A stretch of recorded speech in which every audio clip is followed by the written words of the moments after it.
જય દ્વારકાધીશ મિત્રો, કેમ છો બધા? મજામાં? તીડીભાઈના વિડીયો જોતા બધા મજામાં જ હોય. તો આજનો વિડીયો ભાઈ બનાવવાનો છે આપણે ડિપેન્ડન્ટ વિઝા ઉપર. તો આપણે ડિપેન્ડન્ટ વિઝામાં કયા કયા ડોક્યુમેન્ટ આવે, ઇન્ટરવ્યૂમાં સવાલ કયા કયા પૂછે, કેટલા ટાઈમમાં વિઝા આવે. તો ભાઈ જે વ્યક્તિને આવવાનું હોય, જે મિત્રોને આવવાનું હોય તો એને વિડીયો મોકલી દેજો, અને જેને આવવાનું હોય એ ભાઈ ખાસ વિડીયો આખો જોઈ લેજો. પછી કહેતા નહીં ભાઈ આ ડોક્યુમેન્ટ રહી ગયું એમ. તો ભાઈ પહેલાં તો ડોક્યુમેન્ટનું લિસ્ટ હું ડિસ્ક્રિપ્શનમાં આપી દે.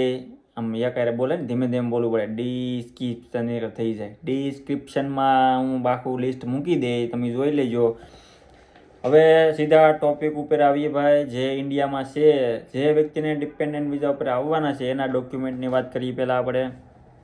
તો ભાઈ જેણે જે સ્ટડી કરેલું છે, 10 છે, 12 છે, કોલેજ છે, એ બધા ડોક્યુમેન્ટ કોલેજના આવી ગયા. હવે ડોક્યુમેન્ટ છે, ઓલા ડોક્યુમેન્ટ તો ભાઈ તમને ખબર જ હોય ને, પાસપોર્ટ ને પાસપોર્ટ ફોટા, નહીં તો પછી ઝવેશ તે તો હોય જ, તો જ ફાઇલ મૂકતા હોય.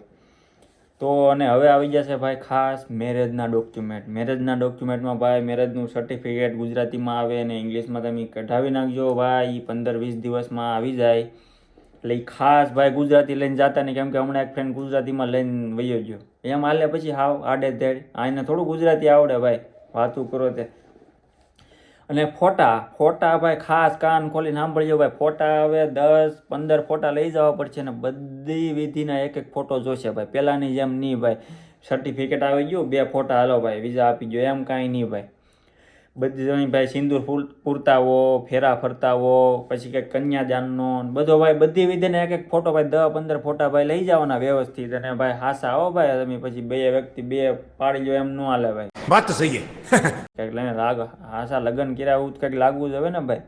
અને ફોટાની કંઈક સાઇઝ 4x6 કે એવું કંઈક સમથિંગ સાઇઝ છે, કંઈક એવડા ફોટા આવે, પેન જેવડા લાંબા આવે ને એવડા ફોટા આવે. હવે મારે આમ તો કંઈ ખબર નહીં પડે. સાઈઝ લગભગ 4x6 કે એવી છે કાંઈક, આમ લંબચોરસ. બીજું ભાઈ ગોરદાદાનું સોગંદનામું આવી ગયું ભાઈ. ક્યાં સ્થળે લગ્ન કર્યા હતા, કેટલા ટાઈમે, તારીખ, બધું એમાં લખેલું હોય ભાઈ. અને બીજું ગેજેટ ભાઈ છે ને, તમે લગ્ન થાય સર્ટિફિકેટ આવી જાય તરત ભાઈ ગેજેટનું પ્રોસેસ ચાલુ કરી દેજો, કેમ કે ગેજેટ 2-2.5 મહિના લગાડશે આવતા.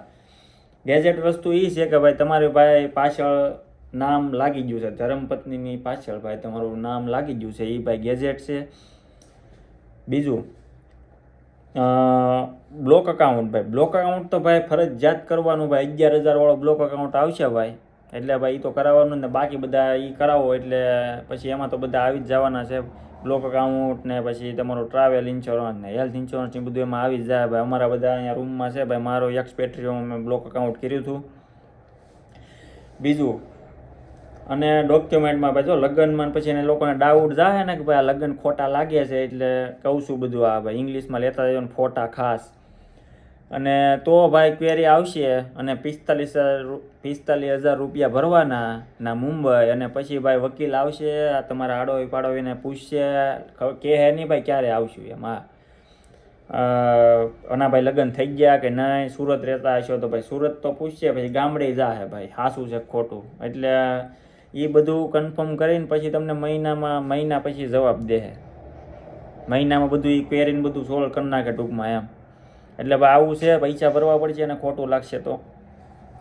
બીજું તમે આ બધા ડોક્યુમેન્ટ આવી ગયા. હવે ડોક્યુમેન્ટ ભાઈ જે વ્યક્તિ જર્મની છે એના, હવે એના ડોક્યુમેન્ટ આવી જશે ભાઈ, પાસપોર્ટ, ઇન્સ્યોરન્સ ને બધા જે એના અહીંના ડોક્યુમેન્ટ આવી ગયા કોલેજના ને એ બધા. અને ખાસ હવે ડોક્યુમેન્ટમાં ભાઈ જર્મની જે રહેતા હોય ને 3 મહિનાની સેલેરી સ્લીપ. હવે સેલેરી સ્લીપ કેટલાની હોવી જોઈએ ભાઈ?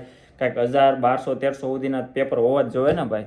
તમે ભાઈ એક પાર્ટ ટાઈમ ને મિની જોબ કરતા હોય તો 1,300-1,400 હોય જ તે, પણ છેલ્લા 3 મહિનાની સેલેરી સ્લીપ હોવી જોઈએ. અને બીજું મકાન ભાઈ ખાસ તમારા નામે હોવું જોઈએ, અને છેલ્લા 6 મહિના જૂનું ન હોવું જોઈએ ભાઈ મકાન. અને મકાનનું ભાઈ ભાડું કાંઈક 800-900 જેવું હોવું જોઈએ.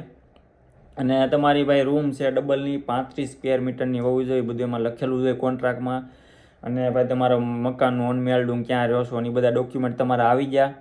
તો ભાઈ આ ખાસ તો આ સેલેરી સ્લીપ ને મકાનનું છે ભાઈ. કેમ કે મકાન ભાઈ હવે કાંઈ ફ્રોડ નથી હાલતું. પહેલાં બધા લોકો કાંઈ હોટલમાં કાગળિયા કરાવી લેતા અને આવી રીતે પૈસા દઈને, એટલે ભાઈ એવું કાંઈ છે નહીં હવે.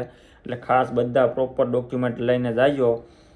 તો આ બધા ડોક્યુમેન્ટ આવી ગયા, લિસ્ટ તો હું તમને ડિસ્ક્રિપ્શનમાં આપી જ દઈ. હવે ઇન્ટરવ્યૂ ભાઈ, ઇન્ટરવ્યૂમાં સવાલ ભાઈ સામે કોણ બેઠું છે એની ઉપર ડિપેન્ડ છે ભાઈ. ગુજરાતીમાંય પૂછે, હિન્દીમાંય પૂછે, ઇંગ્લિશમાંય પૂછે, જર્મનમાંય પૂછે. અને હા ડોક્યુમેન્ટ એક તો રહી ગયું ભાઈ, જર્મન લેંગ્વેજનું A1નું સર્ટિફિકેટ. હા ખાસ એ તો ભાઈ જોવે જ તે. હા તમે A1 કર્યું છે તો પછી તમારે કાંઈ એકડા પૂછે, નામ પૂછે, થોડુંક ઇન્ટ્રોડક્શન પૂછે જર્મનમાં, બાકી તો કાંઈ ન પૂછે.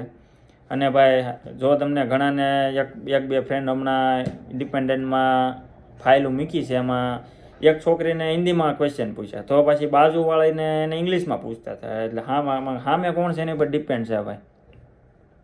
હિન્દીમાં પૂછે તોય ભાઈ ઇંગ્લિશમાં દેવાની ટ્રાય કરવાની. આપણને ભાઈ ગુજરાતી હિન્દી તો આવડતું જ હોય, મેન તો ઇંગ્લિશ ને જર્મન બે વધ્યું. એટલે ભાઈ એવા કાંઈ ક્વેશ્ચન બહુ બીવાની જરૂર નથી. પછી ડોક્યુમેન્ટ ભાઈ એક આવી ગયું સ્પોન્સર લેટર. ભાઈ તમારી પાછળ ખર્ચો કોણ કરે છે ભાઈ, પપ્પાના નામનું સ્પોન્સર લેટર હોય, લોન લીધી હોય તો લોનના કાગળિયા હોય તો એક સ્પોન્સર લેટર હોય. બાકી બધા ડોક્યુમેન્ટ તમે લિસ્ટમાં ડિસ્ક્રિપ્શનમાં તો આપેલા જ છે. હવે બીજા ઇન્ટરવ્યૂના સવાલ ભાઈ, જે વ્યક્તિ જર્મની છે સવાલ બધા એની વિશે પૂછશે ભાઈ. જર્મનનો મોબાઈલ નંબર પાકો કરી લેવાનો, ઈમેલ આઈડી પાકી કરી લેવાની, ક્યાં કામ કરે છે, કેટલી સેલેરી છે, મકાનનું એડ્રેસ, મકાનનું ભાડું કેટલું છે, ક્યાં કોલેજ કરે છે, કોલેજનું નામ, જર્મની ક્યારે ગયા હતા, કોર્સ ક્યારે પૂરો થાય. તો ભાઈ આવી બધા સવાલ છે, કોમન સવાલ છે બધા ભાઈ, આવા પૂછશે. બાકી તો બસ આ બધી પ્રોસેસ છે. અને 3 મહિનાની ભાઈ પ્રોસેસ છે. વિઝા આવવાના છે તો 3 મહિનાની અંદર આવી જાય. એક વ્યક્તિને 18 દિવસે પણ આવેલા છે, એકને 21 દિવસમાં પણ આવેલા છે. અને હવે ભાઈ ડોક્યુમેન્ટ પ્રોપર ડોક્યુમેન્ટ છે. અને જો એને ડાઉટ જાહે તો આવી રીતે. બાકી જો ભાઈ ફાઇલ મૂક્યા પછી કાંઈ ડોક્યુમેન્ટ ઘટશે તો 10-15 દિવસમાં જ તે મગાવી લે, મેલ આવી જાય ભાઈ તમારે આ ડોક્યુમેન્ટ મોકલો. અને બાકી જો મહિનો થઈ ગયો હોય ને કાંઈ અપડેટ ન આવે તો જર્મની જો એને કાંઈ ડોક્યુમેન્ટ કન્ફર્મ કરવા હોય તો એ જર્મની જે વ્યક્તિ રહે છે એને મેલ કરશે ભાઈ આ તમે આ ડોક્યુમેન્ટ મોકલો અમને કન્ફર્મ કરવા. તો ભાઈ એના પાસપોર્ટ, હેલ્થ ઇન્સ્યોરન્સ, બેંકનું સ્ટેટમેન્ટ, ભાઈ સેલેરી કેટલી આવે છે બધું કન્ફર્મ કરવા, મકાન એના નામે છે કે નહીં તો આવું બધું, અને કામ જ્યાં કરે છે કે નહીં, નાત કરે છે કે નહીં એનું ડોક્યુમેન્ટ. તો આવી રીતે ભાઈ કન્ફર્મ કરવા બધું મગાવશે જો એને ડાઉટ જાય તો. કેમ કે અત્યારે હવે એકેય વસ્તુ ભાઈ ફ્રોડ નથી હાલતી, પ્રોપર વસ્તુ જોશે. એટલે ખાસ ધ્યાન રાખજો ભાઈ. આ બધા ડોક્યુમેન્ટ છે ભાઈ ને આ ઇન્ટરવ્યૂ છે, ઇન્ટરવ્યૂમાં કાંઈ ટેન્શન લેવાની જરૂર છે નહીં.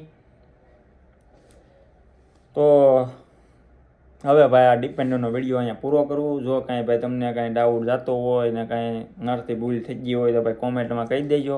કેમ કે આ વિડીયો તો હું પહેલી વાર બનાવું છું ડિપેન્ડન્ટ વિઝા ઉપર, અને જે કાંઈ ઘટશે તો આપણે પાછો બનાવશું. તો ભાઈ આ વિડીયો આપણે અહીંયા પૂરો કરીએ. ગમ્યો હોય તો ભાઈ લાઇક, શેર અને સબસ્ક્રાઈબ કરી દેજો. ને બાકી કાંઈ સવાલ હોય તો કોમેન્ટમાં કહેજો. જય દ્વારકાધીશ.